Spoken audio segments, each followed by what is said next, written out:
The second those two agreed to team up, you should have heard from The Rock. Absolutely. The second they agreed to term up, that's logic. Logic, bro. If something goes down in football, you don't interview the player a week later.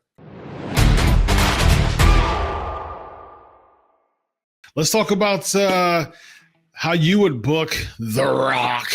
Return of The Rock came at Bad Blood in Atlanta. Yes, indeed.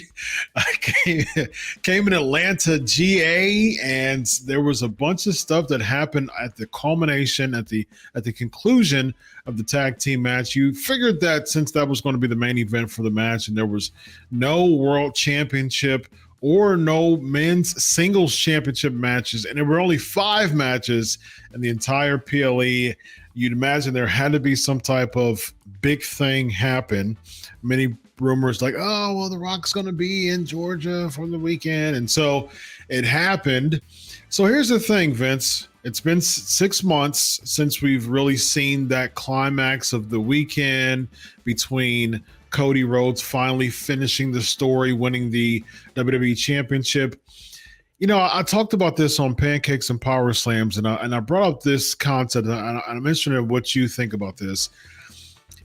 Yes, it's going to call some more people, but is this an attempt to try to?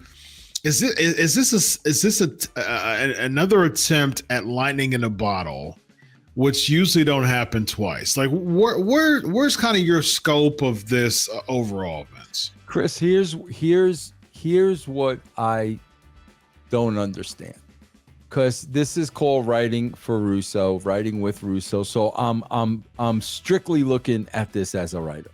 Yeah. Here's the problem I have with it so far. The idea of Rock coming out at the end and being on the other side. Okay, in theory, bro, that is a good idea because the Bloodline B team needs The Rock. There's no question about that, okay? The problem I have with it, Chris, is this is what I don't understand about them. Bro, when they did that whole thing at, Georgia Tech, the 50-yard line and yada, yada, yada, right? Mm-hmm. Bro, they know Rock's gonna be on the show in Atlanta. Mm-hmm. Okay, here's what I don't understand with that company. The minute they did the 50-yard line and they agreed to team up, why didn't we at least hear from The Rock on video? We should have gotten The Rock's thoughts immediately, and then all Rock has to say is, "I'll see you in Atlanta." They knew it, bro. Rock knows his schedule well ahead of time. Sure. They knew he was in Atlanta. They knew he was going to be there. There should have been some type of response from him as soon as those two got together. Why would you, bro? Why would you just have The Rock show up as a freaking surprise? If you know he's going to be there, freaking billboard him, bro. You think you know all the wrestling stories? There's more you haven't heard yet. Join us on Backstage Pass. What just happened to me was, from observing what you just did, the first thing I thought of as you were talking was Vince Russo is a booker to elicit more people to watch the product for the next show. Yes. Versus 2024 booking is, we're going to pop the house. That's exactly what we did. That's exactly what we saw. And that's exactly what we're seeing with so many moments in WWE and pro wrestling, period. We just want to pop the house. And we're going to see all the viewers and the watchers. They're just a part of the experience from the outside looking in. We just want to pop the house.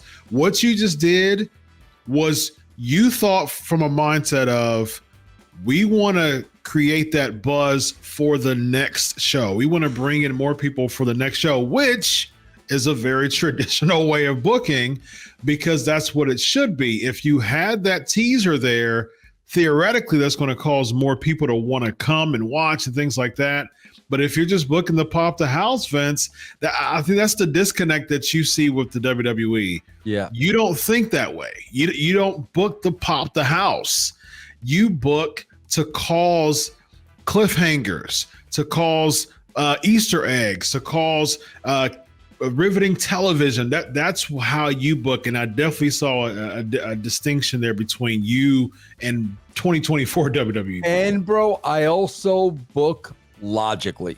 Yeah. The second those two agreed to team up, you should have heard from The Rock. Absolutely. The second they agreed to term up, that's logic. Logic, bro. If something goes down in football, you don't interview the player a week later. Right.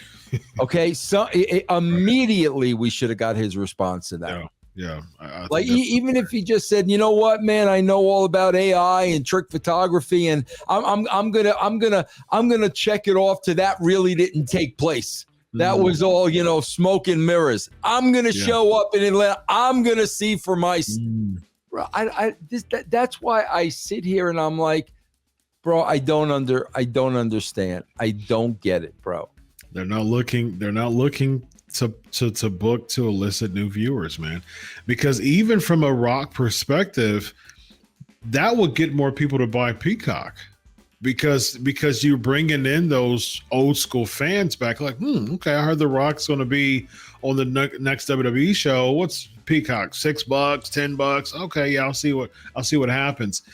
But that's not what they're thinking, man. They're thinking like, oh man, this will really get the house going, and then that's how they think.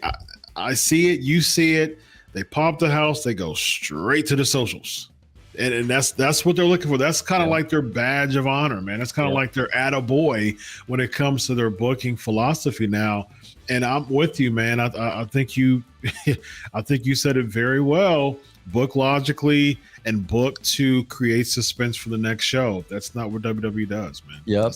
And like I said, bro, even if Rock was booked, if he was busy, then you go to him with a camera. Sure. It's that simple. You can catch him on his way to the toilet, bro. It's that simple. Rock has been viral. I mean, everything that, especially the Cody interview, the Cody promo, Rock himself has been viral with his Instagram kind of promos that he's been doing, like he did during the WrestleMania time. There was like 2 or 3 of them that he was just where he was. I think one of them he was in Hawaii. Yeah. And he just cut a promo and it went everywhere. Like you said, if they know that The Rock is going to be in Georgia just a few weeks later, why not have The Rock cut a promo wherever he is? In between that time, it goes viral. It causes more people to watch the product. Especially today, bro, Chris, when he can do that on his freaking phone. On his phone. That's all he's got to do. He literally could be sitting on the toilet. People wouldn't even know and cut that promo. Yeah, and to your point, he did cut a promo after leaving, and it went viral. He had someone carry a phone around, and he cut a promo walking to his truck, and it blew up. I mean, that's what you could have taken advantage of that. I like to think, Chris, I really do, because listen, man, we're not there and we don't know. So I really would like to think there are reasons for everything. I'm assuming there's a good reason for why they didn't do it that way.